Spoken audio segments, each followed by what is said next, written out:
দৌলতদিয়ার ফেরিঘাটে আগের দিন বাংলাদেশে বাস উল্টে যায়। সেই বাসের মধ্যে 40 থেকে 50 জনের মতো ছিল। তো অনেকেই মারা গেছে। একটা বাচ্চা বেঁচেছে, সে সাঁতার জানতে বলে বেঁচে গেছে, আর 2-3 জন বেঁচেছে, আর বাকি সবাই মারা গেছে। আমার খুব খারাপ লেগেছে বিষয়টা দেখে। অনেকে বলছে যে বাস চালাচ্ছিল তার গাফিলতি, অনেকে বলছে যে ব্রেক ফেল করেছে। এক এক মানুষ এক এক রকম কথা বলছে। তো আমার দেখে অনেক খারাপ লেগেছে। কারোর মা মারা গেছে, কারোর বাবা মারা গেছে, কারোর সন্তান মারা গেছে, কারোর শাশুড়ি মারা গেছে। ভীষণই দুঃখজনক একটা ঘটনা হয়েছে। আমার যখনই চোখের সামনে ভিডিওটা এসেছিল আমার ভীষণ মনটা খারাপ হয়ে যায়। অনেক বাচ্চারাও ছিল, মারা গেছে, আগামী দিনের ভবিষ্যৎ তারাও মারা গেছে। তো যাদের পরিবার আত্মীয় স্বজনেরা মারা গেছে, এটা তো মানে ইচ্ছা করতে করে কিছু হয়নি। এটা এখনো জানা যায়নি বিষয়টা কি হলো। জানা যায়নি। অনেকে বলছে ব্রেক ফেল।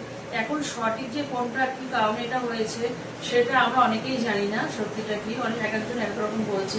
তার এই ঘটনাটা ঘটা 2 দিন আগে আমার লঞ্চে 2টো মানুষ মারা গেছে। একটা ছেলে মারা গেছে আর একজন আমি ঠিক জানি না, যে দেখলাম। ভীষণই দুঃসংবাদ। তোমরা যারা আমাদের ভিডিও দেখো বাংলাদেশ থেকে, তাদের উদ্দেশ্যে বলবো, যারা মারা গেছে তাদেরকে তো আমরা কখনো ফিরে পাবো না।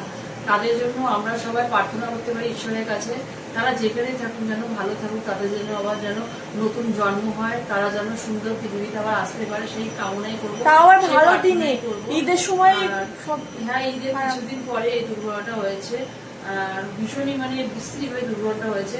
আমি দেখছিলাম অনেকে মানে খুব কষ্ট করে যারা জলের নদীতে পড়ে গেছিল, অনেকেই উঠে গেছে। বেশিরভাগ অনেকে না, 3-4 জন উঠতে পেরেছে। খুব কম জনে তাহলে উঠেছে, আর বেশিরভাগ মানুষই মারা গেছে। তার মধ্যে একটা বাচ্চা বেঁচে উঠেছে, তার মা মারা গেছে, তাই আমরা উঠতে পারি। বাচ্চাটাকে কান্নাকাটি করছে মা বাবার জন্য। আমার ভীষণ মানে দুঃখজনক লেগেছে ঘটনায়, মানে ভুলতে পারছি না, চোখের সামনে বারবার করে ভাসছে।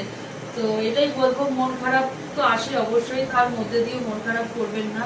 এটা একটা ভাগ্যের ব্যাপার, কপালে ছিল এটা ঘটনাটা হয়ে গেছে। কার সঙ্গে কখন কি ঘটনা হয় কেউ তো বলতে পারে না।